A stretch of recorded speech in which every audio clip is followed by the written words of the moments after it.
Hoy, mga tsong! Kung ang alam mo tungkol sa Taal ay kasing luma na ng crush mo noong high school, abay sayang naman. Marami kang nami-miss na nakakatuwang impormasyon.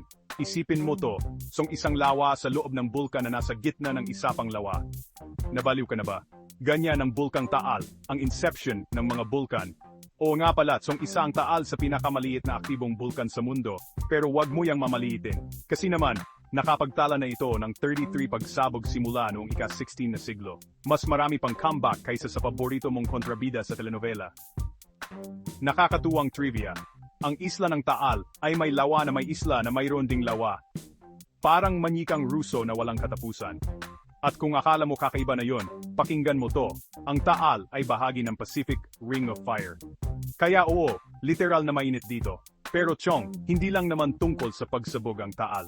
Dito mo lang makikita ang tawilis, ang nag-iisang freshwater sardine sa buong mundo. Imagine mo, sa Taal lang nabubuhay ang isdang yan. Parang ikaw lang, isang bihirang hiyas. Teka, pangako, last na to. Alam mo bang ang Taal ay tinawag na Bow noon? Parang pangalan ng superhero, di ba? Well, dapat lang, kasi mas marami tong pinasbog kaysa sa mga summer blockbuster movie. Kaya Chong, kung bet mo pa ng maraming tawanan at trivia, i-follow mo ang Certeza Humor sa Facebook. Pangako, mas marami pang jokes at facts na magpapasakit sa tiyan mo sa kakatawa. Kita-kits sa page, Chong.